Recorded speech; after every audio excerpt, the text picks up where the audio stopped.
계절이 계절인지라 요즘 제가 청첩장을 정말 많이 봤는데요. 청첩장을 건네는 자리에서 신랑 신부 너나 할 거 없이 하나같이 하는 말이 있었습니다. 그것은 바로 결혼 준비가 이렇게 힘들 줄은 몰랐다는 한숨 섞인 푸념이었습니다. 일정에 맞춰 식장을 예약하고 예산 안에서 드레스를 빌리고 메이크업 리허설에 촬영팀 섭외까지 하느라 정신이 없다고 말이죠. 요즘 대부분은 웨딩 플래너가 큰 틀을 잡고 결정만 하면 된다고 하지만 막상 그 결정 하나하나가 만만치만은 않은가 봅니다. 그렇다면 지금으로부터 약 600여 년 전 조선시대의 혼례도 과연 이렇게 복잡하고 번잡했을까요? 신부는 혼례를 앞두고 머리와 옷을 제대로 갖춰 입어야 했을 텐데 그 단장과 의복 그리고 예식 준비 전반은 과연 누가 도맡아 챙겼을까요? 그래서 오늘은 조선시대에도 지금의 웨딩 플래너처럼 혼례를 준비하던 사람, 바로 수모에 대해 이야기해보려고 합니다. 수모는 조선시대 궁중과 양반가 여성들의 머리를 빗고 단장해주던 전문 여성 직업인이었습니다. 이 단어의 기원은 본래 수식모, 즉 머리 장식을 담당하는 어멈이라는 말에서 비롯된 것으로 알려져 있습니다. 이후 수식모가 줄어 수모라 불리게 되었죠. 그녀들은 주로 혼례에서 신부가 입을 옷과 장신구를 빌려주고 머리를 맡아 예에 맞게 단장해주는 일을 했습니다. 당시 조선시대의 국내 의례 지침서인 국조 오레이에서는 신부의 머리를 수모가 맡아 예에 맞게 단장한다는 구절이 나옵니다. 이 기록은 머리 단장이 단순한 치장이 아니라 혼례 예식에서 예를 완성하는 과정이었음을 보여줍니다. 그만큼 수모는 혼례의 격을 세우고 예를 완성하는 데 있어 빠질 수 없는 존재였습니다. 당시 수모들의 활동 무대는 크게 두 곳으로 나뉘었습니다. 먼저 왕실의 혼례나 책봉례 같은 가례가 있을 때면 단장 기술이 뛰어난 수모들이 궁중으로 들어가 행사에 참석하는 여성들의 머리 손질과 화장을 맡았는데요. 하지만 이들은 궁궐 안에 상주하는 전속 궁인은 아니었고 의식이 있을 때마다 잠시 불려 들어오는 외부 기술자였기에 궁중에서의 단장은 부업에 가까웠습니다. 오히려 그녀들의 주된 일터는 대부분 민간, 즉 양반가였습니다. 부유한 양반가에서는 솜씨 좋은 수모를 따로 두거나 늘 가까이 두고 불렀으며 혼례나 제사, 명절처럼 집안에 큰 의식이 있을 때마다 여성들의 머리를 맡겼습니다. 특히 당시 양반가 여성들은 자유롭게 외출하기 어려웠기 때문에 머리 손질은 수모가 직접 집으로 찾아와 해주는 방식이 자연스럽게 자리 잡았습니다. 지금으로 치면 예약해서 집으로 부르는 출장 메이크업과 비슷한 역할이었다고 볼 수 있죠. 당시 조선 후기 한양 일대에서 활동한 수모는 불과 40명 남짓이었다고 하는데요. 비록 문헌에 구체적인 기술 전승 기록은 남아있지 않지만 같은 여성 기술직이었던 친모나 유모처럼 수모 역시 가문이나 제자 관계를 통해 비공식적으로 전해졌을 것으로 추정됩니다.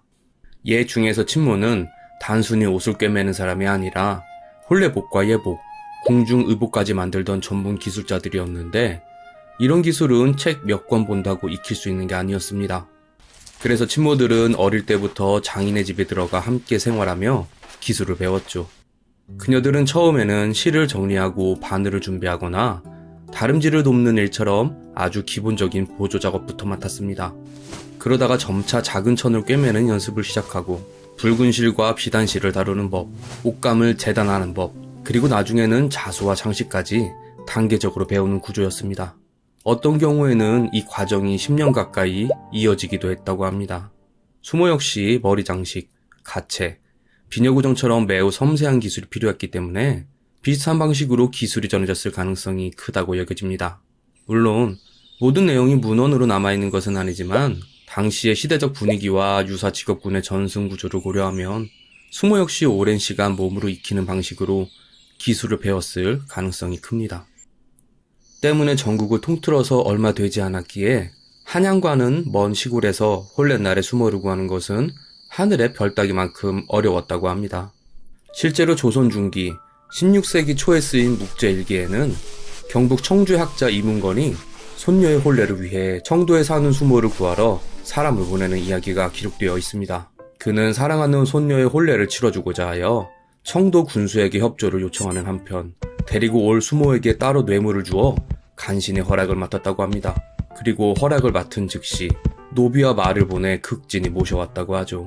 그만큼 수모는 손에 꼽을 만큼 드문 존재였고 구하기가 쉽지 않았습니다.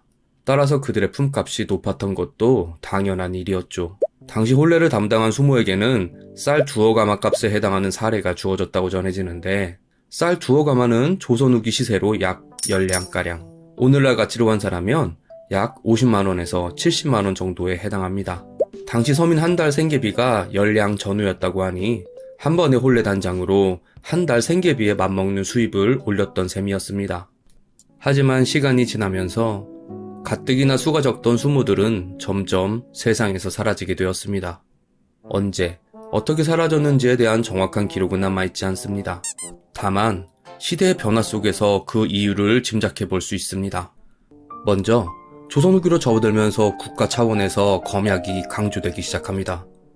이런 분위기는 단순한 사회 분위기가 아니라 실제 왕과 조정의 공식 기록에도 반복해서 등장합니다.